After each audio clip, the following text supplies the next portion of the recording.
नमस्कार दोस्तों। आज हम डिस्कस करेंगे क्लास 8th जियोग्राफी चैप्टर 2, है ना। That is land, soil, water, natural vegetation and wild life. इन सब के बारे में हम डिस्कस करेंगे। सबसे पहले हम डिस्कस करेंगे लैंड के बारे में, फिर उसके बाद में सॉइल के बारे में, फिर वाटर, फिर नेचुरल वेजिटेशन, फिर वाइल्ड लाइफ रिसोर्सेज के बारे में हम चेक करने वाले हैं, पढ़ने वाले हैं। तो लैंड रिसोर्सेज के बारे में सबसे पहले हम पढ़ेंगे। सब ये देख लेते हैं, एक छोटी सी स्टोरी है, इसमें कुछ है नहीं खास, आप पढ़ना चाहो तो पढ़ सकते हो।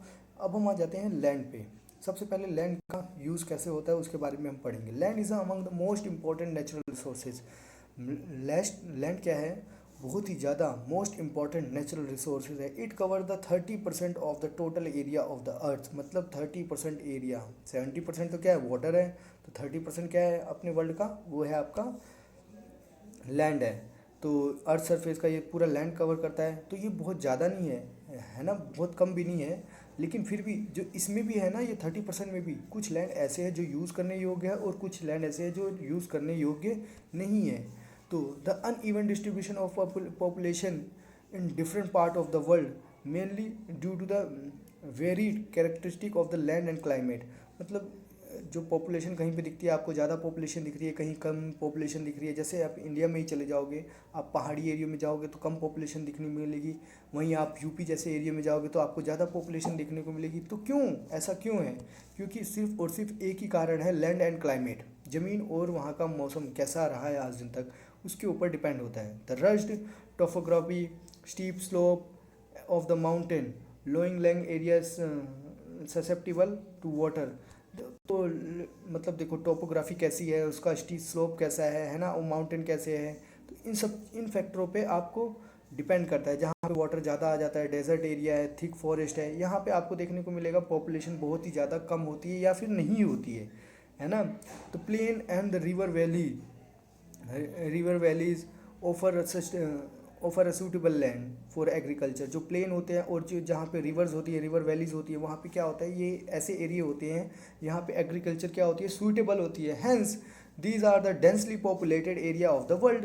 तो यहाँ पे क्या होते हैं, जहाँ इसी एरियो में, प्लेन एरियो में ज़्यादा लोग यहाँ पे रहते हैं, इसीलिए ये क्या होता है, हाईली डेंस पॉपुलेशन होती है यहाँ पे। तो लैंड यूज़, अब लैंड यूज़ कैसे होती है उसके बारे में भी हम देखेंगे।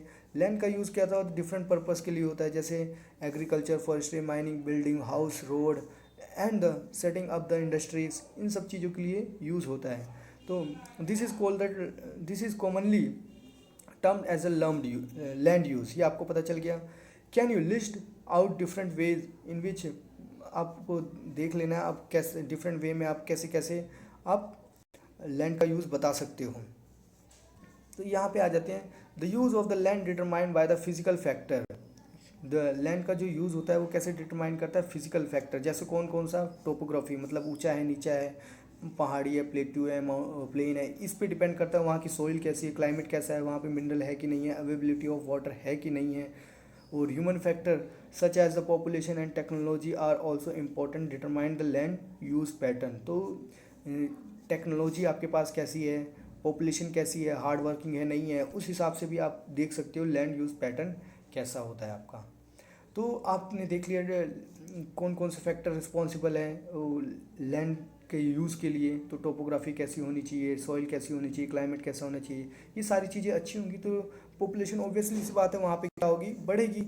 अगर नहीं होगी, नहीं बढ़ेगी। अब यहाँ पे कुछ डाटा दे रखा है आपको, जैसे कंट्रीज़, ऑस्ट्रेलिया में कॉर्पलैंड, पास्चर, फॉरेस्ट और अदर यूज़, ये सारे यूजेस दे रखे हैं। पास्चर मतलब चरवाहों के लिए इतना लैंड है ना, जो ये एरिया यूज़ करते हैं। तो क्रॉपलैंड कितने हैं आपका, 6% है, परसेंटेज में दे रखा है आपको। तो ये आपको बता रखा है। अब यहाँ पे इंडिया का दे रखा है। हाँ, इंडिया का देखो, क्रॉपलैंड जो एग्रीकल्चर के लिए यूज़ होती है 57%, और जो पास्चर मतलब ग्रेजिंग के लिए यूज़ होती है वो 4% है, और फॉरेस्ट के लिए हमारे पास 22% है, और अदर यूज़ के लिए 17% है। वहीं पे आप अलग अलग कंट्री का देख सकते हो। अब वर्ल्ड में देखो, क्रॉप लैंड कितनी है, 11% ओनली, और पास्चर लैंड 26% है, और फॉरेस्ट लैंड 31% है, और अदर यूज़ के लिए कितनी है, 32%। ये 33% मिनिमम होनी चाहिए वर्ल्ड में, है ना, तब जाके हमारा इन्वायरमेंट बैलेंस बैठता है। तो आपको पता चल गया। Land can also be divided in the basis of the private land and the community land. Private land क्या होती है, जिसकी खुद की ज़मीनें होती है, इंडिविजुअल की ज़मीनें जो होती है उसे हम बोलते हैं प्राइवेट लैंड, जैसे तुम्हारी खुद का घर है तो वो हो गया प्राइवेट लैंड। कम्युनिटी लैंड क्या होता है, जिसको पूरी कम्युनिटी मिलकर यूज़ कर रही होती है, उसे हम बोलते हैं कम्युनिटी लैंड। जैसे एक कम्युनिटी लैंड में जाके आप सभी लोग वहाँ पे कॉमन घास काटते हैं ना, तो क्या होगी, कम्युनिटी के लिए हो गई। ये सारी चीज़ें क्या होगी, कम्युनिटी लैंड हो गई। This community lands are also called, इसको हम कॉमन प्रॉपर्टी रिसोर्सेज भी बोलते हैं, जो सभी के लिए है ना, किसी एक आदमी की नहीं है। तो ये हो गया आपकी कम्युनिटी प्रॉपर्टी रिसोर्सेज, ये आपको क्लियर हो गया। People people and their demands are every ever growing, but the availability of land is limited. लोगों की डिमांड तो बढ़ती चली जा रही है, लेकिन लैंड की जो अवेलेबिलिटी है ना, वो तो क्या है, वो तो नहीं बढ़ रही ना। The quality of land also differ from place to place. जो क्वालिटी है लैंड की, वो क्या कर रही है, प्लेस टू प्लेस डिफर कर रही है ना, चेंज होती जा रही है। People started encroaching the common land to build up commercial areas. लोग क्या कर रहे हैं, लैंड का यूज़ कर रहे हैं, उसको एंक्रोच कर रहे हैं, लेने की कोशिश कर रहे हैं, किसके लिए, इंडस्ट्रियल एरिया को डेवलप करने के लिए, housing complex, urban areas, and to expand the agriculture land. देखो अब मैं आपको सिंपल से बताता हूँ। गांव एरिया में जाओगे तो एग्रीकल्चर के लिए लैंड एक्सपैंड हो रही है, और शहरों में और एग्रीकल्चर के लिए लैंड एक्सपैंड हो रही है, लेकिन वो क्या कर रहे हैं, बेच रहे हैं किसको, कॉमर्शियल यूज़ के लिए। शहरों में भी यही हालत है, हर जगह क्या हो रहा है, लैंड का यूज़ अच्छी तरीके से नहीं हो पा रहा है। तो today the vast change in the land use pattern also reflect the cultural change. अब जो लैंड का जो यूज़ का पैटर्न जो चेंज हुआ है ना, उसकी वजह से हमारे कल्चर में भी चेंज आया है ना। जब लैंड का यूज़ करने का पैटर्न चेंज हुआ तो हमारे कल्चर में भी चेंज आ गया। लैंड डिग्रेडेशन होने लगा। लैंड डिग्रेडेशन मतलब जैसे लैंडस्लाइड होने लगी, सॉइल इरोजन होने लगा, डेजर्टिफिकेशन मतलब जंगलों का कटना हो गया, are the major threat to the environment because of the expansion of the agriculture and the construction activity. ये सारी चीज़ें क्या हो रही है, अब एग्रीकल्चर एक्सपेंशन बढ़ रहा है और कंस्ट्रक्शन एक्टिविटी जैसे जैसे बढ़ रही है, इसकी वजह से क्या हो रहा है, हमारा लैंड डिग्रेडेशन हो रहा है। ये सारी चीज़ें आपको क्लियर हो गई बेटा। ये आपको डायग्राम बताया हुआ है और कुछ नहीं है। ये देखो कैसे कैसे डेवलपमेंट हो रही है, चेंजिंग दिन पे दिन हमारी लैंड क्या हो रही है, चेंज होती चली जा रही है। अब हमें बता रहे हैं कंजर्वेशन ऑफ लैंड। लैंड को कैसे कंजर्व किया जा सकता है, बचाया जा सकता है। Growing population and their ever growing demand has led to the large scale of destruction of the forest. मतलब जैसे जैसे पॉपुलेशन ग्रोइंग हो रही है, उनकी डिमांड भी ग्रो होती जा रही है। जैसे जैसे पॉपुलेशन बढ़ेगी, ऑब्वियसली बात है कि डिमांड भी उनकी बढ़ेगी। अब डिमांड बढ़ेगी तो क्या होगा, उनकी नीड्स बढ़ती चली जाएगी। तो उसकी वजह से क्या कर रहे हैं ये लोग, डिस्ट्रक्शन करेंगे लैंड का, फॉरेस्ट काटेंगे, ये सारी चीज़ें काटेंगे। एरेबल लैंड एंड एरेबल मतलब क्या होता है, जो खेती करने योग्य है, उनको ज़मीन को भी ये लोग इंडस्ट्रीज़ के लिए यूज़ करेंगे। इसकी वजह से क्या हो रहा है, देखो fear of losing nature resources. अब इसकी वजह से क्या हो रहा है, नेचुरल रिसोर्स का लूज होने का डर सा बैठ गया है लोगों में। Therefore the present rate degradation of the land resources must be checked. अब हमें चेक करना चाहिए कि लैंड उसको क्या करना चाहिए, कि हमें कंजर्व करने की कोशिश करना चाहिए कि हाँ हम कितना डिग्रेड कर चुके हैं। तो उसके हमें बचने के लिए हमें क्या करना चाहिए, एफोरेस्टेशन करना चाहिए, लैंड रिक्लेमेशन करना चाहिए, regulate the use of the chemical and pesticide, इनका यूज़ करना चाहिए। फिर द फर्टिलाइज़र का कम से कम यूज़ हो, और फिर ओवर ग्रेजिंग कम से कम हो। ओवर ग्रेजिंग मतलब चरवाही, जो चरवाहे होते हैं ना, वो कम से कम अपने एनिमल को लेके आए चरवाने के लिए लैंड पे, नहीं तो लैंड क्या हो जाती है, अनफर्टाइल हो जाती है। और लैंड को क्या कर सके, जितना ज़्यादा हो सके उतने से ज़्यादा कंजर्व कर सके। एक टॉपिक है लैंडस्लाइड। लैंडस्लाइड क्या होती है बेटा, लैंडस्लाइड होती है, देखो जब कोई अर्थक्वेक आता है ना, ज़मीन खिसक जाती है, ज़मीन खिसकती है तो उसमें से बहुत सारे माउंटेन पत्थर में से काफ़ी चीज़ें नीचे गिरने लग जाती है, मिट्टी गिरने लग जाती है। आप हिमाचल प्रदेश या आप उत्तराखंड जैसे नेपाल में आपने देखा होगा, बहुत फेमस केस है नेपाल का, तो बहुत लैंडस्लाइड हुई थी। उत्तराखंड में काफ़ी लैंडस्लाइड हुई। तो ये सारे क्या है, अर्थक्वेक आ जाते हैं तो मेजर डिस्ट्रक्शन होती है अर्थ की, लैंड की, है ना। तो स्लिप्स हो जाती हैं, और जैसे अर्थक्वेक आता है, फ्लड आता है, वॉल्केनोज, इन सब की वजह से क्या होता है, काफ़ी लैंडस्लाइड आपको देखने को मिलेगा। The prolong spell of the rainfall can causes the heavy landslide. देखो लंबे समय तक अगर बारिश होते रहे तो क्या होगा, लैंडस्लाइड आपका होना फिक्स हो जाता है। तो ये सारी चीज़ें हैं। Formation of river blocks causes the havoc and settlement down stream on it's bursting. मतलब देखो आप ज़्यादा डैम बनाने से भी ना आपका लैंडस्लाइड हो सकता है। तो ये भी सारे चांसेस हैं बेटा, अर्थक्वेक आने के चांसेस बढ़ जाते हैं। तो ये सारे क्या है, मेजर कंस्ट्रक्शन है, वो कंसर्न है हमारे, है ना। तो ये क्या कर रहे हैं, यही तो है लैंडस्लाइड कैसे होती है, ये आपको क्लियर हो गया। अब हमारे ये केस स्टडी है, जैसे हिमाचल प्रदेश में हुई थी, कहाँ पे, किन्नौर में, है ना। तो वो केस स्टडी है, ज़्यादा इंपॉर्टेंट नहीं है। अब हम डिस्कस करेंगे सॉइल के बारे में। सॉइल मैंने बताया क्या होती है। देखो, आपको सॉइल को समझना है। सॉइल को मैं आपको ओवरव्यू ऐसे ही देता हूँ। Top most layer of the earth, है ना, ये सॉइल होती है ना। सॉइल को हम लैंड के साथ भी लिंक कर सकते हैं। अब जिस तरीके की लैंड फॉर्म होगी उसी तरीके की तो सॉइल होगी ना। Land form determines soil type, यही मैंने बताया ना, जो जिस तरीके की लैंड होगी उसी तरीके की सॉइल होगी। सॉइल किससे मिलके बनी होती है, सॉइल इज ऑर्गेनिक मैटर से मिलके बनी होती है, मिनरल से मिलके बनी होती है, और वेदर्ड रॉक्स, है ना, जो आपके अर्थ में फाउंड होते हैं, मिलते हैं, उनसे मिलके आपकी बनती है सॉइल। अब वेदर्ड रॉक्स क्या होते हैं, ये सारी चीज़ें मैं आपको धीरे धीरे बताऊंगा। देखो, वेदरिंग क्या होती है, ब्रेकिंग डाउन। देखो, वेदरिंग मतलब क्या होती है, वेदर्ड रॉक मतलब वेदरिंग होती है ना रॉक की। तो वो कैसे होती है, जो बड़े रॉक्स होते हैं उनको, उनका टूटना, डिके हो जाना, और टूट टूट के छोटी छोटी मिट्टियों में कन्वर्ट हो जाना, उसी को हम बोलते हैं वेदरिंग रॉक। तो ये कैसे होती है, ये टेम्परेचर के थ्रू होती है। टेम्परेचर में चेंज होता है तब होता है, फ्रॉस्ट होता है तब होता है। फ्रॉस्ट मतलब ठंडे गर्म का एक्शन, ठंडा एक्शन, फिर प्लांट, एनिमल, ये सारे क्या करते हैं, मैन मेड, मैन भी क्या करते हैं, पत्थरों को तोड़ देते हैं ना। तो ये सारी चीज़ें आपके रोल प्ले करती हैं किसको, सॉइल के फॉर्मेशन में। तो ये चीज़ें आपको पता चल गई। The right mix mineral and the organic matter makes the soil fertile. अगर अच्छी खासी उसमें मिनरल्स होंगे और ऑर्गेनिक मैटर्स होंगे तो आपकी सॉइल कैसी होगी बेटा, फर्टाइल होगी। अब आपको ये देखो, डू यू नो बताया हुआ है, 1 सेंटीमीटर सॉइल बनने में आपको कितने साल लगते हैं, 1 साल लग नहीं 100 साल लग जाते हैं। 1 सेंटीमीटर सॉइल की परत बनने में 100 साल लग जाते हैं। तो ये आपको पता चल गया बेटा कैसे सॉइल की बनने में कितना समय लगता है। तो एक सॉइल का एक छोटा सा डायग्राम दिया हुआ है ना, टॉप मोस्ट लेयर दी हुई है ना, जहाँ पे ह्यूमस और वेजिटेशन आपको देखने को मिलेगा। फिर उसके नीचे सब सॉइल, जहाँ पे तीन चीज़ें मिक्स होंगी, सैंड, सिल्ट और क्ले। इन चीज़ों को मैंने अच्छी तरीके से पिछले अपने लेक्चरों में एक्सप्लेन किया हुआ है क्लास 6 में। और फिर weathered rock material, weathered rock material मतलब जो पेरेंट रॉक्स होते हैं ना, उसको थोड़े बहुत तोड़ तोड़ के हो जाते हैं ये वेदर्ड रॉक। और ये पेरेंट रॉक जो बड़े बड़े पत्थर होते हैं। तो इसी पत्थरों पे डिपेंड करता है कि रॉक कैसा होगा। अब सॉइल का फॉर्मेशन कैसे होता है, देखो, सॉइल के फॉर्मेशन के लिए एक अच्छा सा डायग्राम हमें दिया हुआ है। The factor of soil formation, the major factor soil formation are the natural parent rocks, कैसे उसके, क्लाइमेट फैक्टर कैसा है, ये सारी चीज़ें सॉइल के फॉर्मेशन पे डिपेंड करता है। सॉइल किस टाइप की होगी वो किस पे डिपेंड करेगा, वहाँ का क्लाइमेट, और वहाँ का पेरेंट रॉक कैसा है, उस पर आपकी सॉइल डिपेंड करेगी। और जो कुछ अदर फैक्टर भी है, जैसे topography, role of organic material, time वगैरह, composition of the soil formation, कितना कितना कंपोजिशन हो रहा है किस चीज़ का। तो ये सारी चीज़ें ये आपको बताती है। और ये प्लेस टू प्लेस क्या होती है, चेंज होती रहती है। इसके लिए आपको हर जगह पे दिखेगी अलग अलग मिट्टी, है ना। जैसे गुजरात में चले जाओगे आपको ब्लैक मिट्टी देखने को मिलेगी, ब्लैक सॉइल। और यहीं पे आप उत्तर प्रदेश में आ जाओ तो आपको लोमी सॉइल देखने को मिलेगी। मतलब अलग अलग तरीके की सॉइल आपको देखने को मिलती है हर हर रीजन में। क्यों, क्योंकि वहाँ का क्लाइमेट और वहाँ के पेरेंट रॉक क्या होते हैं, डिफरेंट होते हैं।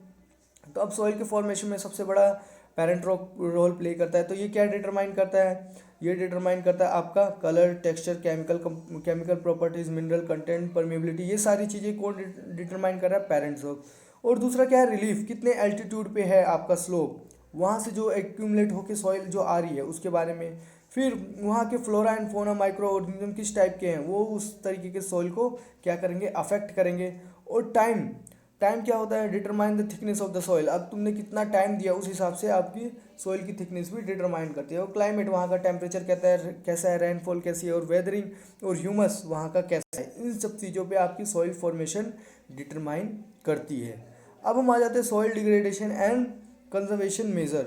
अब सॉइल डिग्रेडेशन मतलब क्या हो रहा है, सॉइल का क्या हो रहा है, सॉइल इरोजन हो रहा है, डिप्लीशन हो रहा है ना। यही है ना थ्रेट जो हमारे सॉइल को है, कि सॉइल डिग्रेडेशन हो रहा है, डिप्लीशन हो रहा है, खत्म हो रही है सॉइल, सॉइल में केमिकल्स आ रहे हैं ना, ये सारी चीज़ें ही है। तो both human and natural factor दोनों ही रिस्पॉन्सिबल है इन सॉइल डिग्रेडेशन के लिए। आप ऐसा नहीं बोल सकते खाली नेचर रिस्पॉन्सिबल है या ह्यूमन ही रिस्पॉन्सिबल है, दोनों ही रिस्पॉन्सिबल है। अब वो कैसे रिस्पॉन्सिबल है, देख, तो सबसे पहले आप क्या कर रहे हो, डिफॉरेस्टेशन कर रहे हो, ओवर ग्रेजिंग कर रहे हो, over use of the chemical use कर रहे हो, पेस्टिसाइड्स यूज़ कर रहे हो, है ना, फर्टिलाइजर यूज़ कर रहे हो, ये सारी चीज़ें यूज़ कर रहे हो ना। और फिर उसके बाद रेन, जो नेचुरल फैक्टर है, लैंडस्लाइड एंड फ्लड्स, ये सारी चीज़ें हो रही है, जिसकी वजह से आपकी क्या हो रही है, सॉइल इरोजन हो रही है, सॉइल का डिप्लीशन हो रहा है। तो कुछ फैक्टर हैं जिससे हम सॉइल को कंजर्व कर सकते हैं। वो क्या है? एक होती है मल्चिंग। देखो ये अलग अलग कॉन्टूर कॉन्टूर बैरियर्स, फिर रॉक डैम, और फिर उसके बाद इन्होंने दिया हुआ है terrace farming, intercropping, contour ploughing, shelter belt. ये सारी क्या होती है वो हम धीरे धीरे एक एक करके डिस्कस कर लेते हैं। आसान है बेटा। मल्चिंग क्या होती है? देखो, बेयर ग्राउंड होता है ना, covered with layer of organic matter straw. देखो आप मान लो एक ये आपने ये यहाँ पे खेती करी थोड़ी सी लाइन में, और यहाँ पे खेती करी, और बीच में जो जगह खाली है ना, इसमें नमी बनी रहनी चाहिए। इसके लिए मैं क्या करता हूँ, स्ट्रो डाल देता हूँ। स्ट्रो क्या होता है बेटा? जो आप गेहूँ धान देखते हो, ऊपर वाला हिस्सा निकाल लेते हो और नीचे वाला हिस्सा बचता है ना, जिसको हम भैंस वगैरह के लिए फॉडर के तरीके से यूज़ करते हैं, तो वो यहाँ पे रख देते हैं, जिससे क्या होता है, इसकी नमी बनी रहती है। इस तरीके से हम सॉइल को क्या करते हैं, कंजर्व करते हैं। और कुछ बैरियर जैसे stone, grass, soil used to build the barriers along the contour trenches are made in the front of the barrier of collect water. देखो वाटर, जो वाटर आता है ना, वो क्या करता है, सॉइल को बहा के लेके चला जाता है ना। तो हमें उस वाटर को रोकना पड़ेगा, नहीं तो वो सॉइल को लेके चला जाएगा। तो हम कुछ बैरियर बनाते हैं, स्टोन के अलग अलग तरीके के बैरियर बनाते हैं ना, जिसे हम बोलते हैं ये आपके कॉन्टूर बैरियर। ये आपको पता चल गया। ये क्या कर रहा है, आपकी सॉइल को रोक रहा है। अब दूसरा होता है रोक डैम। रोक डैम मतलब रोक का डैम बना देंगे, है ना, यही सारी चीज़ें बता रहे हैं। तो इससे क्या होगा, सॉइल जो बह रही है ना, जो बहती चली जा रही है, उसको क्या करेंगे, हम रोक सकते हैं। तो ये भी अलग अलग तरीके हैं, पत्थर के रोक के बना लिए। अब टेरेस फार्मिंग आपने देखी होगी। ये देखो यहाँ पे मैं आपको इमेज में दिखा देता हूँ। जैसे हिली एरिया जो होते हैं ना, ये टेरेस फार्मिंग का एग्जांपल है। हिली एरिया ये, अब यहाँ पे स्टीप स्लोप होता है, तो आपको देखने को मिलेगा कि यहाँ पे खेती कैसे करें। तो अब वो क्या करते हैं, यहाँ पे हल्का हल्का कट करके स्टेप टाइप का ऐसा बना देते हैं। और फिर जो इस एरिया में और इस वाले एरिया में क्या करते हैं, वो लोग खेती करते हैं। और खेती करते जैसे रेन होती है, तो आपकी जो सॉइल है वो बहती भी नहीं है ना, अच्छी खासी आपकी टेरेस फार्मिंग हो जाती है। तो टेरेस फार्मिंग पता चल गया। जो स्लोपी लैंड होंगे उनको क्या कर देंगे, बीच में से कट करके फ्लैट कर देंगे। फ्लैट करने के बाद इन पे थोड़ा बैरियर सा भी लगाते हैं ना, ताकि मिट्टी क्या हो, फ्लो ना हो। आप जाओगे उत्तराखंड जैसे एरियो में, आप जाके देखोगे वहाँ पे बहुत ज़्यादा ऐसी फार्मिंग देखने को मिलेगी। अब हम आ जाते हैं इंटरक्रॉपिंग। इंटरक्रॉपिंग क्या होती है बेटा, एक से ज़्यादा क्रॉप एक साथ उगाते हैं, है ना। वो क्या करती है, आपके पानी को होल्ड करने में मदद करती है, और सॉइल का इरोजन होने में काफ़ी मदद मिलती है हमें इंटरक्रॉपिंग में। और सॉइल इससे क्या होता है बेटा, सॉइल अच्छी खासी फर्टाइल होती है। इंटरक्रॉपिंग तो बहुत ही ज़्यादा इंपॉर्टेंट हो जाती है। क्रॉप रोटेशन, इंटरक्रॉपिंग, ये सारी चीज़ें हमने काफ़ी डिस्कस कर रखी है ऑलरेडी, और आगे भी डिस्कस करते रहेंगे। तो कॉन्टूर प्लफिंग क्या होती है, to the ploughing parallel to the contour is hill slope, the natural barriers of water flow down the slope। बस वही है कॉन्टूर स्लोपिंग। देखो जैसे एक बार वापस मैं आपको वो डायग्राम में दिखाता हूँ। अब यहाँ पे मैंने बताया ऐसे ऐसे आपने किया, तो यहाँ पे एक बैरियर्स लगाए है ना, बैरियर्स लगाए ताकि ये पानी जो है नीचे ना चला जाए, तो उसे हम बोलते हैं कॉन्टूर प्लफिंग। आया समझ में? ये बैरियर के थ्रू पानी नीचे ना जाए, ऐसे हम क्या करते हैं, बैरियर लगाते रहते हैं। और एक होता है शेल्टर बेल्ट। शेल्टर बेल्ट में क्या होता है बेटा, हम कोस्टल रीजन जो होते हैं ना, कोस्टल एंड ड्राई रीजन, उसमें क्या करते हैं, नंबर ऑफ ट्रीज लगा देते हैं, प्लांट करते हैं, ताकि क्या जो विंड आए ना, विंड का मूवमेंट वो उससे क्या कर सके, सॉइल को हम क्या कर सके, प्रोटेक्ट करें। देखो इन्होंने नंबर ऑफ ट्रीज लगा दिए एक साथ। अब यहाँ से हवा आएगी तो क्या करेगी, सॉइल को उड़ाएगी नहीं, सॉइल को प्रोटेक्ट, ये सारे ट्रीज क्या करेंगे, सॉइल को प्रोटेक्ट करके रखेंगे। तो यहीं से, क्योंकि विंड भी एक बहुत बड़ा फैक्टर है ना सॉइल इरोजन का, तो ये सारी चीज़ें क्या होती हैं, उसमें आपको असरकारक होती है। तो अब हमने यहाँ पे हमारा ये सॉइल का टॉपिक भी ख़त्म हो गया। तो अब हम चलते हैं अपने नेक्स्ट टॉपिक पे। अब हम डिस्कस करेंगे वाटर के बारे में, वाटर एज अ रिसोर्सेज। इससे पहले हमने लैंड को यूज़ कर देख लिया, और फिर हमने सॉइल को भी देख लिया है ना। Soil as a resources and land as a resources काफ़ी हमने डिस्कशन कर लिया।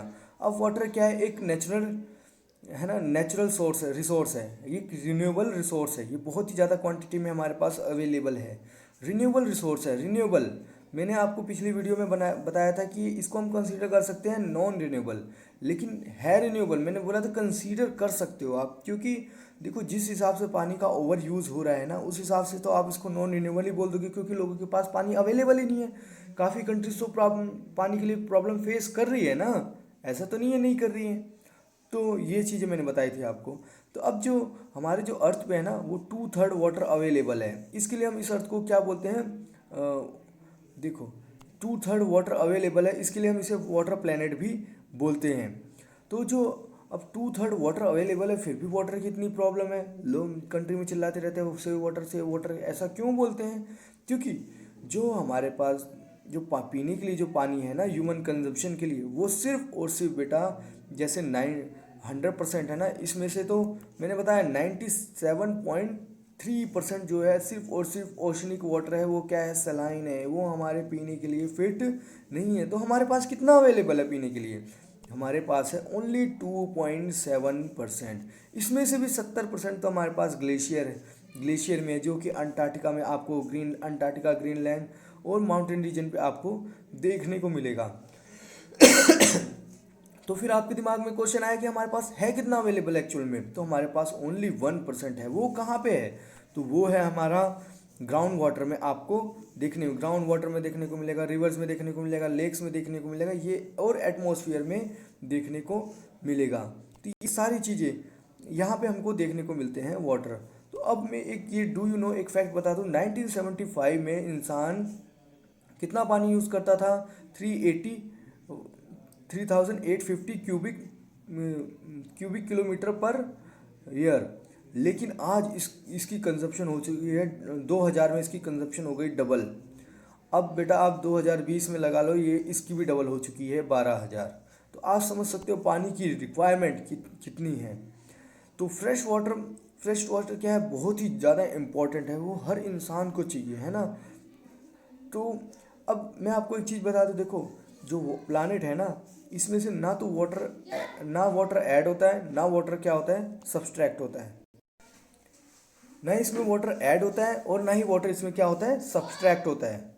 तो ये आपको इसका मतलब क्या बोल रहा हूँ मैं, आप समझने की कोशिश करो। देखो जो वाटर का जो वॉल्यूम है ना, वो हमेशा क्या है, कांस्टेंट है।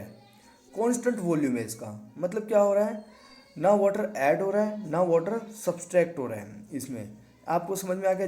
लेकिन हाँ, ये क्या कर रहा है, अपनी फॉर्म चेंज कर रहा है। जैसे ये वाटर साइकिल जिसे हम बोलते हैं ना, वाटर साइकिल, ये वाटर ओशन से जाता है, इवापोरेट होता है, फिर ऊपर जाके क्लाउड फॉर्म करता है, कंडेंस होता है, फिर वापस से नीचे आ जाता है, फिर वही साइकिल, ये वाटर साइकिल है। इसमें कुछ ऐड नहीं हो रहा और कुछ आपका सब्ट्रैक्ट नहीं हो रहा है। ये चीज़ हो गई, ये आपकी वाटर साइकिल। ये सारी चीज़ें पता चल गई प्रेसिपिटेशन के रूप में, जो नीचे आता है पानी।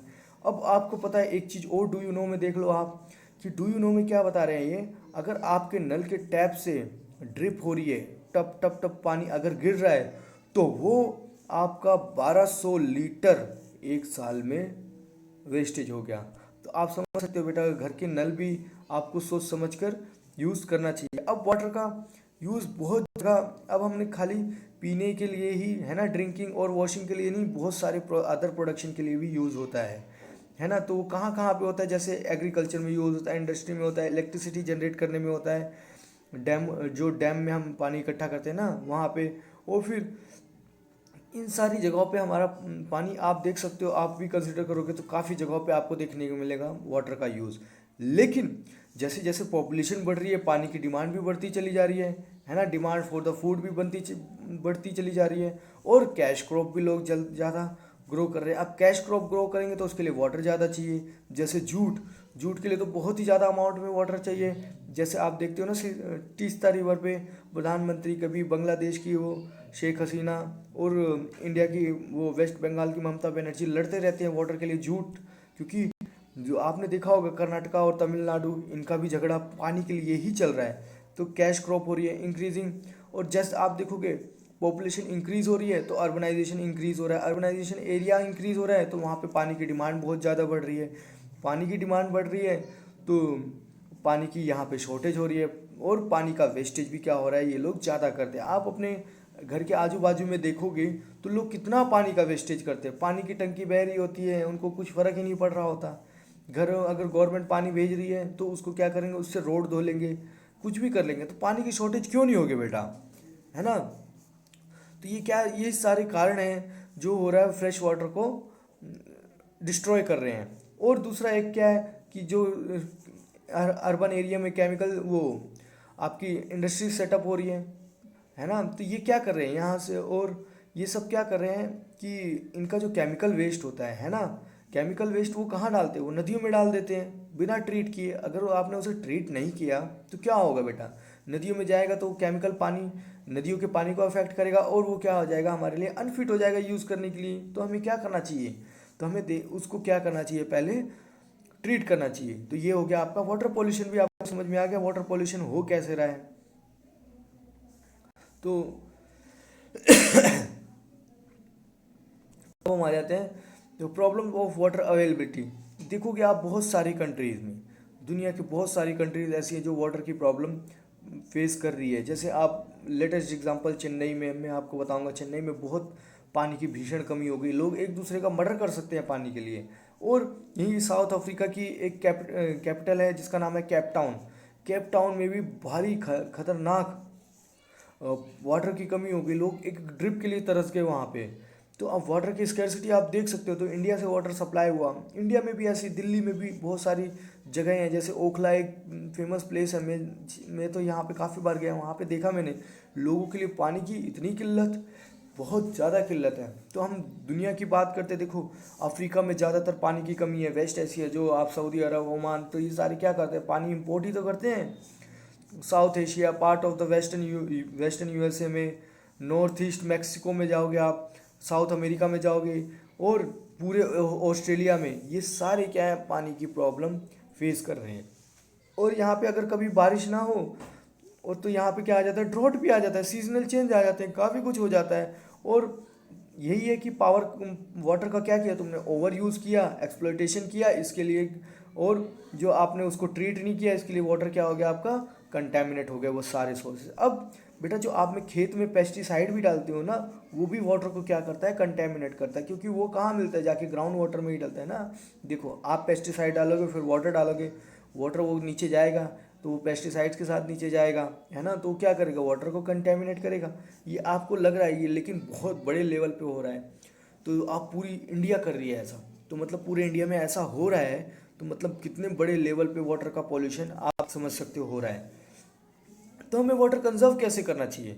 अभी एक यमुना नदी की हालत बताइए कैसी हो गई है, कितनी पॉल्यूट हो गई है, जिसकी आप पूजा करते थे पहले आप, है ना, कितनी इसकी रिस्पेक्ट देते थे, लेकिन आज क्या है इसकी हालत, ये आप समझ सकते हो इस नदी को देख के। तो ये सारी चीज़ें आपको पता चल गई। अब वाटर को हम कंजर्व कैसे कर सकते हैं, तो बहुत सारे वाटर को कंजर्व करने के तरीके हैं जो हमने पहले भी काफ़ी देख चुके हैं ना। मैंने बताया बहुत सारी कंट्री फेस कर रही है, हमको क्या करना चाहिए, स्टेप बाय स्टेप धीरे धीरे क्या करना चाहिए, रूफ टॉप हार्वेस्टिंग करनी चाहिए। और फिर उसके बाद आजकल तो देखो जो केमिकल जो इंडस्ट्रीज वेस्ट हैं वो क्या कोशिश करना चाहिए, नदियों में नालों में ना जाए, नदियों में ना जाए और लेक्स में ना जाए, है ना, उसको ट्रीट किया जाए, ट्रीट करने के बाद ही उन्हें आगे फॉरवर्ड किया जाए। अदरवाइज पोल्यूशन बढ़ता चला जाएगा और वाटर क्या हो जाएगा, एक दिन कंटेमिनेट हो जाएगा। तो इन चीज़ों से हमें क्या करना है, बचना है। तो हमें बहुत सारी चीज़ें कंजर्व करनी पड़ेगी। हमें नॉन बायोडिग्रेडेबल चीज़ों का यूज़ नहीं करना है। नॉन बायोडिग्रेडेबल क्या होता है बेटा, जो डिग्रेड ऑटोमेटिक नहीं होते, एक होते हैं बायोडिग्रेडेबल जो ऑटोमेटिक डिग्रेड हो जाते हैं, डिकम्पोज हो जाते हैं ना, ये डिकम्पोज नहीं होते हैं। तो हमें उन चीज़ों का ध्यान रखना चाहिए। वाटर पॉल्यूशन जितना हो सके उतना कम करें, है ना। और फिर क्या करें, जो भी आप देखो जो कैनाल वगैरह जाती है ना, गवर्नमेंट बनाती है, तो कैनाल में लीकेज बहुत होते हैं, है ना। तो उस लीकेज को सिस्टमेटिक कैनाल बनाई जाए कि लीकेज ना हो, वाटर वेस्ट ना हो, है ना। और फार्मिंग भी आपकी कैसी होनी चाहिए, ड्रिप इरिगेशन होनी चाहिए। जैसे आपने वहाँ इजराइल में देखो भीषण कमी है पानी की, लेकिन वो कंट्री इतनी अच्छी खासी डेवलप की वाटर को ड्रिप इरिगेशन करते हैं। ड्रिप मतलब जितनी ज़रूरत है पानी को उतना ही देंगे, ज़्यादा पानी वेस्टेज नहीं करेंगे। इंडिया में तो क्या होता है, पूरी खेती भर देते हैं पानी से, लेकिन उसका फ़ायदा क्या होता है, कुछ नहीं होता, पानी वेस्टेज होता है। हमें क्या करना चाहिए, स्प्रिंकलिंग इरिगेशन करना चाहिए। ये क्या होती है, इफेक्टिव होती है, ये जैसे हमको दिखाया हुआ है वाटर स्प्रिंकल कर रहा है, इसमें ज़्यादा वाटर का वेस्टेज भी नहीं है, लेकिन हर जगह आपका पानी अच्छी तरीके से पहुंच जा रहा है। और जितना ज़्यादा हो सके हमें वाटर को कंजर्वेशन करना चाहिए बेटा। एक्स्ट्रा यूज़ मतलब बेकार यूज़ इसका नहीं होना चाहिए। तो आपने वाटर के बारे में अच्छी तरीके से समझ लिया। एक यहाँ पे डू यू नो दिया हुआ है, ये भी हम थोड़ा सा जान लेते हैं। Have you ever heard about the water market? आपने कभी वाटर मार्केट के बारे में सुना है? नहीं सुना ना। Umbrella city in Saurashtra region with a population of 1.25 lakh. Amreli, तो ये अमरेली कहाँ पे? गुजरात में है ना। सौराष्ट्र, सौराष्ट्र क्या है? गुजरात के दो हिस्से हैं ना, सौराष्ट्र और एक इस साइड गुजरात बोलते हैं। तो यहाँ पे काठियावाड़ी लोग ज़्यादा रहते हैं, जैसे जामनगर जूनागढ़ बाजू आप जाओगे तो अमरेली एक जगह है। पॉपुलेशन वहाँ की कितनी है? 2.5 लाख। इस completely depend on the purchasing water from the near by taluk. तो किस पे डिपेंड है? पूरी की पूरी डिपेंड है वाटर पे। ये आप समझ पड़ गया था अमरेली का हाल। अब यहाँ से आप समझ सकते हो कि वाटर मार्केट भी होता है। तो ये हालत है वाटर की। तो अब हम आ जाते हैं natural vegetation and wild life. तो वाटर के बारे में आपने काफ़ी डिस्कस कर लिया बेटा। अब हम आएंगे अपने नेक्स्ट टॉपिक पे। अब हम डिस्कस करते हैं natural vegetation and wild life. तो natural vegetation and wild life के बारे में हमने काफ़ी कुछ डिस्कस कर रखा है, लेकिन अब हम यहाँ पे एक छोटी सी स्टोरी के साथ इसको स्टार्ट करेंगे। एक छोटी सी स्टोरी है, सिंपल। जैसे आपके स्कूल में कोई एक छोटा सा एग्जीबिशन होता है। एग्जीबिशन क्या होता है? पूरे अलग अलग कंट्री के अलग अलग पार्ट से चीज़ें आई होती है वहाँ पे बिकने के लिए, जिनका आप प्रदर्शन देखते हो, है ना, और आप खरीदते हो। आपको कुछ अच्छा लग जाता है और कोई खरीद लेता है ना। इस तरीके से चलता रहता है। एग्जीबिशन मतलब आप समझ गए, एग्जीबिशन क्या होता है? एक अच्छा खासा वो होता है, प्रोग्राम होता है, जिसमें इंडिया के पूरे अलग अलग पार्ट से, पूरे इंडिया के अलग अलग स्टेट से, डिस्ट्रिक्ट से लोग आते हैं, अपने अपने आइटम्स यहाँ पे बेचते हैं, लगाते हैं। तो वहीं पे एक लड़की होती है मोना। मोना देखती है, उसको एक बास्केट पसंद आ जाता है ना। तो वो बोलती है अरे वाह कितना सुंदर ब्यूटीफुल बास्केट है। तो वही मैडम बोलती है हाँ yes it is beautiful because it is made up of jute. तो जूट, तो वो सोचती है जूट, जूट कहाँ पे जूट क्या है? जूट क्या है? एक प्लांट है। मैडम उसको बताती है ये हमारे east and north east part में देखने को हमें मिलता है। ऐसी चीज़ें बताती है। और फिर वहीं पे एक जैसी लड़की होती है, उसे सिल्क का मफलर पसंद आ जाता है, सिल्क स्कार्फ उसे पसंद आ जाता है। तो टीचर से पूछती है ये कहाँ का है? तो टीचर उसे बताती है कि बेटा यस इसके अंदर से स्मेल आ रही है ना मलबेरी की। तो ये आपका सिल्क वॉर्म से बनता है। सिल्क की खेती जो होती है इसे हम बोलते हैं सेरीकल्चर। तो ये सारी चीज़ें आपको इस छोटी सी कहानी में पता चलती है। इस कहानी का क्रक्स क्या है मैं वो आपको बताता हूँ सिंपल। देखो मोस्ट ऑफ द जो हमारे पास चीज़ें अवेलेबल है ना, वो कहाँ से अवेलेबल होती हैं? वो प्लांट्स एंड एनिमल से ही अवेलेबल होती है। ये कहानी सिंपल यही चीज़ आपको बता रही है। तो ये आपको पता चल गया। जो भी आप डे टू डे लाइफ में अपने प्रोडक्ट देखते हो, आप कोई भी प्रोडक्ट देखो ना, आप अपने आपके आसपास में कोई भी प्रोडक्ट देखो, आपको कहाँ से मिलेंगे? प्लांट से ही मिलेंगे। मैक्सिमम नेचर से ही मिल रहे हैं सारे के सारे प्रोडक्ट लगभग। ऑक्सीजन भी आप जो ले रहे हो वो भी कहाँ से मिल रही है? आपको प्लांट से ही मिल रही है ना। ऑब्वियसली सी बात है। तो ये सारी चीज़ें आपको पता चल रही है, प्लांट और एनिमल का लगभग आप यूज़ कर रहे हो। अब natural vegetation and wild life exist only in the narrow zone of contact between the, देखो नैरो जोन कॉन्टैक्ट किसका किसका है? लिथोस्फीयर, हाइड्रोस्फीयर और एटमॉस्फेयर। इन तीनों का जब कॉन्टैक्ट बनता है ना, तो उसको हम बोलते हैं बायोस्फीयर। ये चीज़ें मैंने अच्छी तरीके से आपको डिस्कस कर रखी है। तो बायोस्फीयर क्या? In the biosphere living are inter related. जो लिविंग बींग्स होते हैं ना, वो सारे क्या होते हैं? इंटर रिलेटेड होते हैं एक दूसरे पे। मतलब प्लांट और एनिमल एक दूसरे पे क्या है? डिपेंडेंट है। डायरेक्टली और इनडायरेक्टली वो लोग क्या है? एक दूसरे पे डिपेंडेंट है उनके सर्वाइवल के लिए। और उनकी लाइफ को क्या करते हैं? सपोर्ट करते हैं एक दूसरे को। This life supporting system is known as the eco system. अब मैंने बताया ना living being and non living being का जो क्या होता है? इंटरेक्शन होता है, उसे हम क्या बोलते हैं? इकोसिस्टम। तो ये सारी चीज़ें क्या हो रही है यहाँ पे? क्या कर रही है? एक दूसरे को लाइफ सपोर्ट कर रही है। सब के सब एक दूसरे पे कैसे न कैसे डिपेंड है। तो इसे हम क्या बोल रहे हैं? हमारा ये एक इकोसिस्टम तैयार हो चुका है। तो vegetation and wild life are the valuable resources. तो वेजिटेशन और वाइल्ड लाइफ क्या है? बहुत ही ज़्यादा वैल्यूएबल रिसोर्सेज है। प्लांट्स हमें काफ़ी चीज़ें देते हैं, जैसे टिम्बर देते हैं, शेल्टर, एनिमल को शेल्टर देते हैं, है ना, ऑक्सीजन प्रोड्यूस करते हैं काफ़ी ज़्यादा, और सॉइल को भी प्रोटेक्ट करते हैं, है ना, क्रॉप्स ग्रोइंग में हमारी मदद करते हैं, और ये act as a shelter belt, और फिर हेल्प इन, एक मिनट, सॉरी, ये सारी चीज़ें देखा, और help in a storage of ground water को स्टोरेज करने में भी हमारी मदद करते हैं, हमें फ्रूट देते हैं, काफ़ी चीज़ें फ्रूट देते हैं, nuts, latex, turpentine oil, gum, medicinal plant and also paper, जो हमारी स्टडी के लिए काम आते हैं, और इन्यूरेमेबल मतलब अनकाउंटेबल चीज़ें हमें प्लांट से देखने को मिलती है, जो कि हमें पता भी नहीं होती है ना। आप देखोगे आसपास आपके बहुत सारी चीज़ें हैं जो आपके आसपास देखने को मिलेंगी। अब वाइल्ड लाइफ में क्या इंक्लूड हो जाता है? Wild life include animals, bird, insects as well as the aquatic life forms. Aquatic मतलब जो पानी में रहते हैं ना, उनकी बात कर रहा हूँ, aquatic. They provide us milk, meat, hides, wool, ये सारी चीज़ें हमें प्रोवाइड करते हैं। Insect like bees provide us honey, bees हमें क्या प्रोवाइड करता है? हनी। और पॉलिनेशन करता है कहाँ से? फ्लावर से, जो जो बहुत ही ज़्यादा इंपॉर्टेंट रोल प्ले करते हैं। और डिकम्पोजर्स होते हैं जो हमारे इकोसिस्टम को क्या करते हैं? क्लीन भी रखते हैं, है ना। डिकम्पोजर क्या होता है? जो चीज़ें सड़ जाती है ना, तो उसको क्या कर जाते हैं, जैसे कोई एनिमल मर गया, कुछ भी मर गया, तो क्या करेंगे? डिकम्पोज कर देंगे, चीज़ों को ख़त्म कर देंगे। इन्वायरमेंट को साफ़ सुथरा करने का काम भी कौन कर रहा है? हमारा डिकम्पोजर। डिकम्पोजर से हमारी मैन्योर भी तैयार होती है ना। मैन्योर मतलब क्या होती है? ऑर्गेनिक खाद होती है। तो हम इस पे और आगे आ जाते हैं। Decompose the birds feed the insect. Bird किस पे फीड करती है? इंसेक्ट पे फीड करती है। और डिकम्पोजर का भी काम करती है। जैसे आप वल्चर देखोगे, ability to feed on dead livestock and scavenger and consider the vital cleanser of the environment. So animal big और small are integral maintaining balance of the ecosystem. Animal छोटा हो या बड़ा हो, आप वल्चर का example ले लेते हैं। वल्चर क्या है बेटा? बहुत ही हमारे एक स्कैवेंजर है ना। स्कैवेंजर किसे बोलते हैं वो मैं आपको अभी बता देता हूँ यहीं पे। तो ये बहुत ही बड़ा रोल प्ले करता है। जो भी एनिमल मर जाते हैं ना, उनको खा लेते हैं, और फिर क्या करते हैं? एनवायरनमेंट को क्लीनिंग करने का भी काम करते हैं। तो इसमें क्या होता है, देखो इंडिया में वल्चर काफ़ी पाए जाते हैं, लेकिन ये मर रहे हैं आजकल। क्यों मर रहे हैं?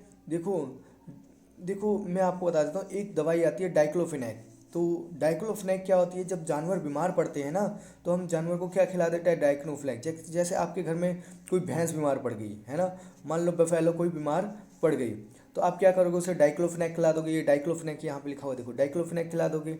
और डाइक्लोफिनेक क्या है? एक पेन किलर है। जैसे आपको कुछ दर्द होता है तो आप जाके क्रोसिन वगैरह खा लेते हो, है ना।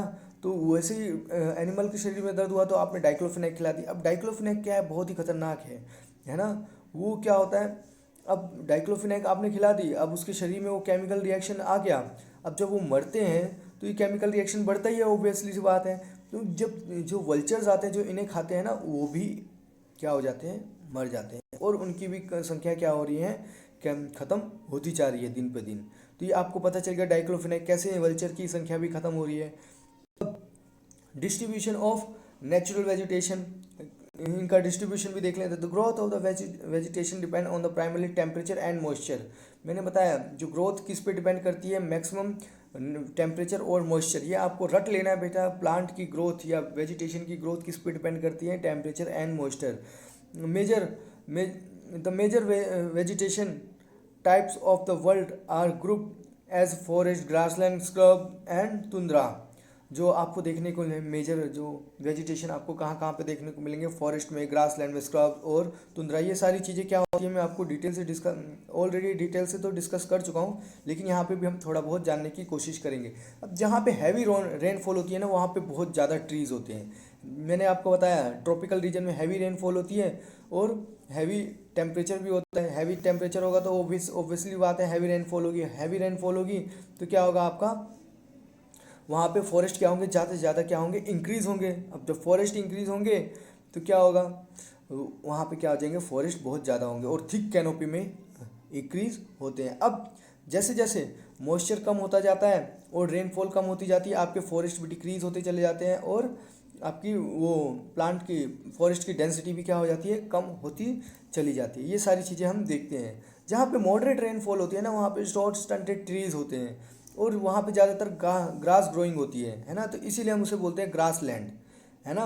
और जहाँ पे बहुत ही लो रेनफॉल होती है ना, वहाँ पे क्या होते हैं, आपको थोर्नी श्रब देखने को मिलेंगे, है ना, डीप रूटेड होंगे, plant have a deep rooted. और वहाँ पे क्या होंगे, थोर्नी श्रब, मैंने आपको बताया, जैसे उनकी जो लीव्स होती हैं, वो लीव्स होती है ना, वो वैक्सी टाइप की होती हैं, जो ट्रांसपीरेशन नहीं करती है, जिसकी वजह से उनके अंदर जो मॉइस्चर है ना वो बना रहता है। ट्रांसपीरेशन मतलब वाष्पीकरण नहीं होता पत्तियों में से उसका। और जैसे एग्जांपल इन्होंने दिया हुआ है, टुंड्रा वेजिटेशन कहाँ पे मिलता है आपको, पोलर रीजन में, जैसे साउथ पोल और नॉर्थ पोल, दो पोलर रीजन है हमारे पास। कौन कौन से हैं, एग्जांपल इन्होंने दिया है, और मोसेस एंड लाइकन्स, ये सारी चीज़ें आपको इन्होंने बताई है।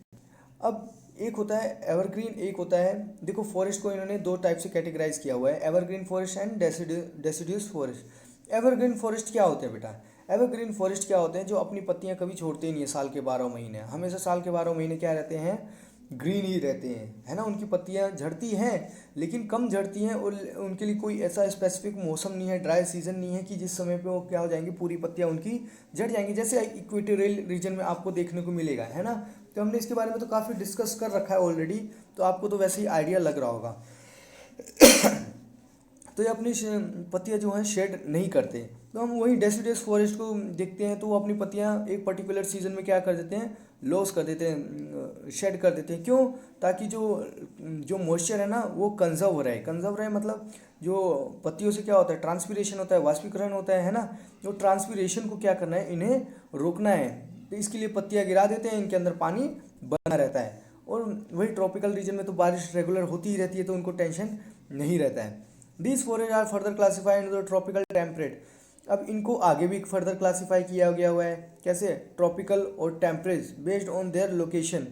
अब इनको भी अपनी लोकेशन के हिसाब से सेपरेट किया है। ट्रॉपिकल मतलब सेंटर वाला, टेम्परेट मतलब उसके ऊपर वाला।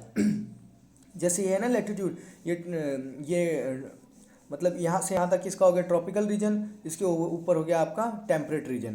तो ये आपको पता चल गया। अब इसके हिसाब से भी इन्होंने इसको बांटा हुआ है, location. Sorry, you have learn in detail about the various forest type distribution associated with animal. ये सारी चीज़ें तो आप देख चुके हो, है ना, पीछे हमने काफ़ी चैप्टरों में देख लिया है। Today there are the many more people in the world than there were two countries back. To feed the growing number of large area of forest have been cleared, grow crops. अब देखो, आप देखो ना, आज देखो कि दिन पे दिन पॉपुलेशन बढ़ती जा रही है, पीपल बढ़ते ही चले जा रहे हैं, बहुत सारी कंट्रीज क्या क्या करें, अब समझ में नहीं आ रहा, तो वो क्या कर रहे हैं, फॉरेस्ट क्लियर कर रहे हैं, है ना, फॉरेस्ट क्लियर कर रहे हैं उन, ताकि वो क्या कर सके, क्रॉप ग्रो कर सके। आप बहुत समय पहले जाओगे तो जंगल बहुत होते थे, आज लगभग देख सकते हो आप कितने जंगल कटते चले जा रहे हैं। इंडिया में भी क्या हालत हो गई है, जब से ब्रिटिश हम कॉलोनाइज हुए उसके बाद से तो इंडिया पूरा क्लियर ही हो गया था फॉरेस्ट की तरह। अब तो हमने काफ़ी कुछ बैलेंस किया भी है। Forest cover all the world is vanishing rapidly. देखो मैंने बताया ना, फॉरेस्ट कवर क्या होता है, आजकल तो अमेजोन के जंगल भी काटने पे लगे हुए वहाँ के प्राइम मिनिस्टर, क्योंकि वहाँ पे लोगों के पास क्रॉप एग्रीकल्चर करने के लिए लैंड ही नहीं है, पॉपुलेशन बढ़ती चली जा रही है, अब क्या करे, तो जंगलों को ही काटना पड़ेगा ना। अब हमें क्या करना चाहिए, हमें कंजर्व करना चाहिए, बहुत ही ब्यूटीफुल हमारे पास क्या है, रिसोर्सेज है, इन्हें क्या करना चाहिए, हमें कंजर्व करना चाहिए। अब देखो, a college and forest made by the school student, ये आप एक डायग्राम है, सिंपल सी बात है। अब हमें क्या करना चाहिए, conserve of natural vegetation, wild life को कंजर्व कैसे करना चाहिए, ये हमारा मेन मुद्दा है। तो फॉरेस्ट आर वेल्थ, हम फॉरेस्ट हमारे क्या है, खजाना है। Plant gives the shelter, plant give to shelter, किसको शेल्टर देता है, animal, and together by the maintain the ecosystem, और ये इकोसिस्टम को भी क्या करता है, मेंटेन करता है। Change of the climate and human interference can causes the loss of the natural habitat of the plant and animal.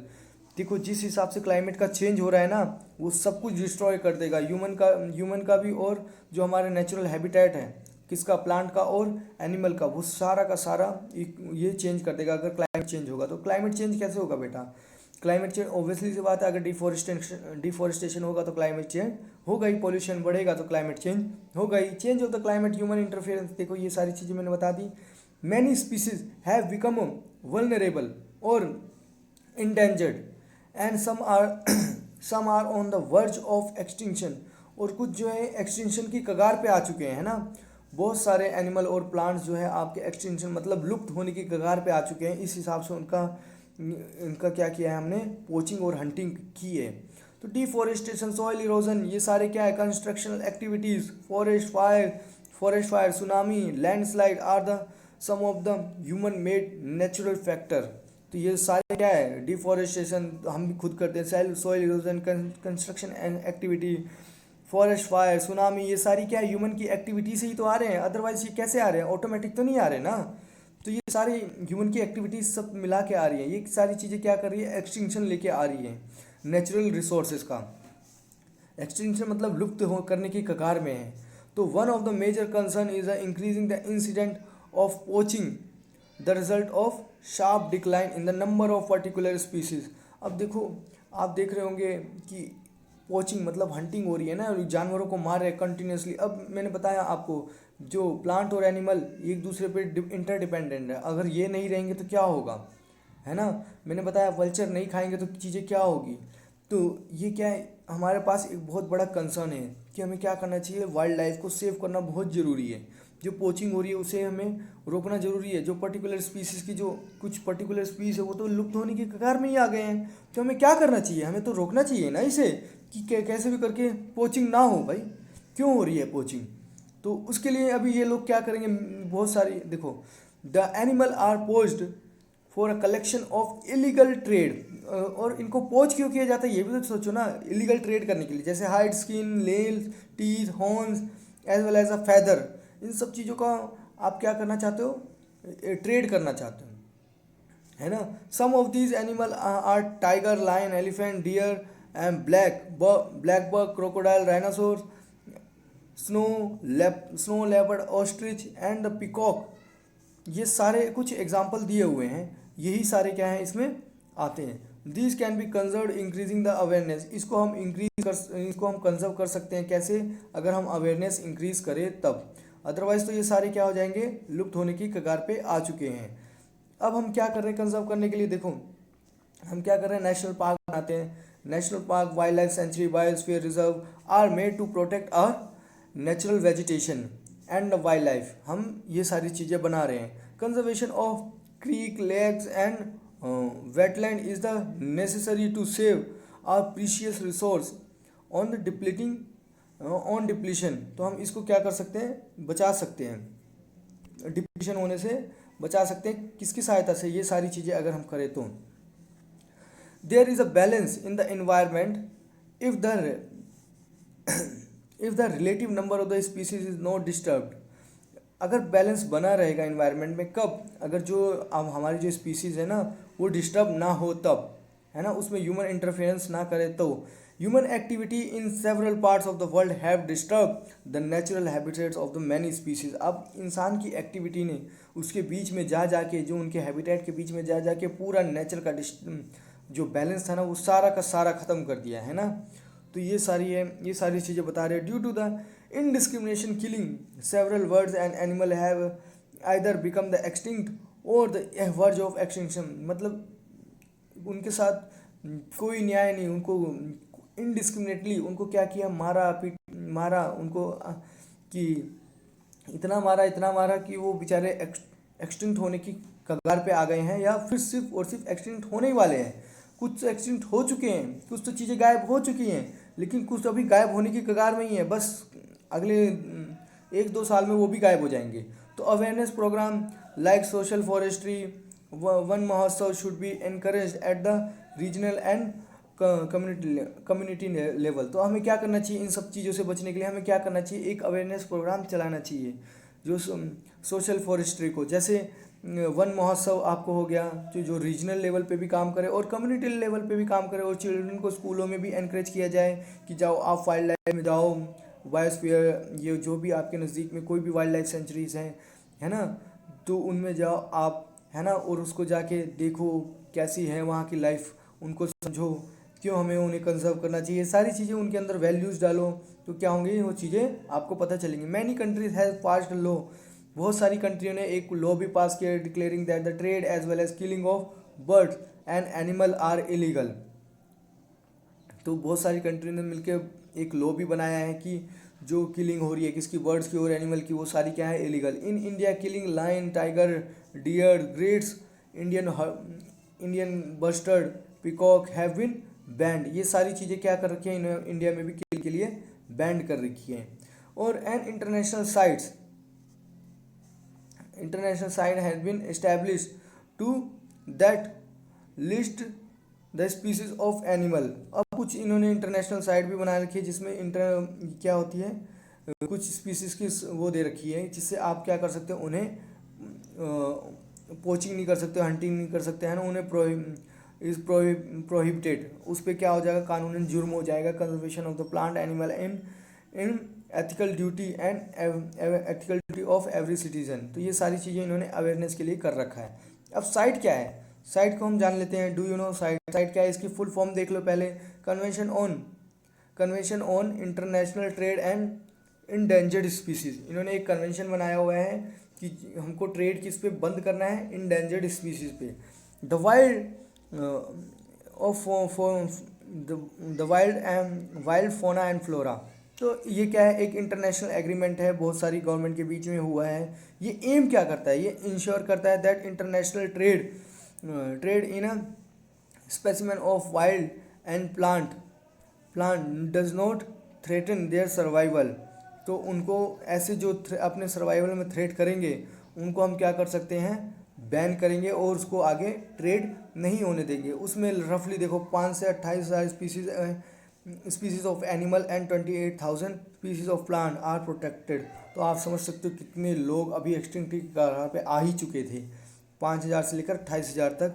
5,000 तो क्या है, एनिमल की स्पीसीज़ है, और 28,000 क्या है, प्लांट की स्पीसीज़ अवेलेबल है। और जैसे कुछ इन्होंने एग्जांपल दिया है, bear, dolphin, cacti, coral, orchid and the aloes are some example. ये कुछ एग्जांपल इन्होंने दिए हुए हैं। अब हम आ जाते हैं, देखो चैप्टर हमारा खत्म हो गया, हमने काफ़ी कुछ डिस्कस कर लिया। अब हम आ जाते हैं, कुछ क्वेश्चन आंसर भी डिस्कस कर लेते हैं। Which are the main two climatic factor responsible for the soil formation. Soil formation के लिए 2 क्लाइमेटिक फैक्टर कौन से रिस्पॉन्सिबल है, बहुत सारे फैक्टर्स मैंने बताए हैं बेटा, तो आप इजीली बता सकते हो। Write two reason why land degradation हो रहा है। लैंड डिग्रेडेशन क्यों हो रहा है, 2 रीज़न आपको बताना है। बहुत सारे रीज़न हमने देखे हैं, तो आपको एक चीज़ बता ही सकते हो इजीली है। बहुत अच्छा है बेटा कि आपको सिंपल सी एक, चलो एक मैं ही बता देता हूँ, आप बोलते हो तो, कि आपको पेस्टिसाइड्स का कम यूज़ करना चाहिए बस। देखो why is land consider an important resource. Land क्यों कंसीडर करते हो बेटा, जहाँ पे तुम रहते हो तो उसको क्यों इम्पोर्टेंट है, एग्रीकल्चर मिलता है, सारी चीज़ें आपको जो आपको पता लगता है आप सोच सकते हो, जो भी आपने पढ़ा है थोड़ा बहुत समझा है उसको आप लिखो। Name any 2 steps that government has taken to conserve the plant and animal. Government ने क्या क्या स्टेप्स लिए हैं कि कंजर्व कर सकें। मैंने बताया wild life century, wild life century, national parks, ये सारे बायोस्फीयर रिजर्व, ये सारी चीज़ें बनाई हुई हैं। इंडिया में लगभग 28 बायोस्फीयर रिजर्व है ना इंडिया में, तो यही है। Suggest 3 ways to conserve water. Water को कैसे हम कंजर्व कर सकते हैं, 3 वे, जैसे वाटर हार्वेस्टिंग कर सकते हैं, रूफ टॉप हार्वेस्टिंग कर सकते हैं, काफ़ी चीज़ें हम कर सकते हैं। कम से कम यूज़ करें, जो हमारा जो केमिकल है उसको ट्रीट करके आगे भेजें, है ना, यही सारी चीज़ें हैं। और टिक द आंसर पे आ जाते हैं हम। विच one of the following is not a factor of soil formation. कौन सा फैक्टर है सॉइल फॉर्मेशन का नहीं है, तो ऑर्गेनिक मैटर जो है ये सॉइल फॉर्मेशन का कोई फैक्टर नहीं है। तो which one of the following method is most appropriate to check soil erosion on steep slope. कौन सा मेथड हम यूज़ करेंगे सॉइल इरोजन को रोकने के लिए। ऑन टेरेस कल्टीवेशन मैंने बताया था ना आपको, फॉरेस्ट में हम क्या करते हैं, जहाँ पे हिली स्लोप एरिया होता है ना, तो वहाँ पे हम क्या करते हैं, which of the following method is most appropriate to check the soil erosion in the steep slope. हाँ, तो हम क्या करेंगे, टेरेस कल्टीवेशन करेंगे। Which of the following is not in the favour of conservation of nature. तो कौन सा जो है कंजर्व नेचर को कंजर्व नहीं कर रहा है, तो वे switch off the bulb note in use, close the tap immediately after using, dispose poly bag after shopping, ये डिस्पोज नहीं होते है ना। तो ये हमें पॉली बैग क्या करना चाहिए, कम से कम इसका यूज़ होना चाहिए। तो ये सारी चीज़ें हमने देखी। अब हम आ जाते हैं एक बार match the following. Land use कहाँ पे होता है, ह्यूमस क्या है, रॉक डैम्स क्या है, एरेबल लैंड क्या होते हैं, है ना, जहाँ पे खेती कर सके वो वाले एरेबल लैंड कहलाते हैं। तो ये बेटा काफ़ी कुछ मैंने आपको बता दिया है। तो अब हम आते हैं ट्रू और फॉल्स भी। अब देखो ट्रू और फॉल्स में हम देख लेते हैं। Ganga Brahmaputra plain in India is an over polluted region. हाँ ये है, क्यों है polluted, populated, over polluted region. अभी तो ओवर पोल्यूटेड आप हाँ बोल सकते हो, क्योंकि बहुत सारे इंडस्ट्रीज़ यहाँ पे डेवलप हो गई हैं और उनका केमिकल वेस्ट यहाँ पे जा रहा है, तो ये सारी चीज़ें आप बोल सकते हो। वाटर अवेलेबिलिटी पर person in India is declining. हाँ ऑब्वियसली बात है, जैसे पॉपुलेशन इंक्रीज होगी तो वो वाटर अवेलेबिलिटी भी डिक्लाइन हो जाएगी ना। वैसे ही बेटा सब कुछ कम है, तो हमें कोशिश करना चाहिए, इसको तो बचा लेना चाहिए, है ना। Row of the trees are planted in coastal area to check the wind movement through the is called intercropping. ये गलत है बेटा, इसको तो इंटरक्रॉपिंग बोलते ही नहीं है। Human interference and change of climate can maintain the ecosystem. Human interference and change of climate can, ये तो ऑब्वियसली इससे उल्टा ही है ना, कि ये क्या हो जाएगा, इकोसिस्टम को डिसबैलेंस कर देगा, तो मेंटेन क्या करेगा, अनमेंटेन कर देगा। तो ये आपको पता चल गया बेटा, सारी चीज़ें हमने देख ली। अब हमारा चैप्टर यहीं पे ख़त्म हो गया बेटा। अगर इस चैप्टर में आपको कोई भी डाउट हो तो प्लीज़ कमेंट सेक्शन में कमेंट करके आप मेरे से पूछ सकते हैं ना। तो आज के लिए इतना ही है। Thank you very much.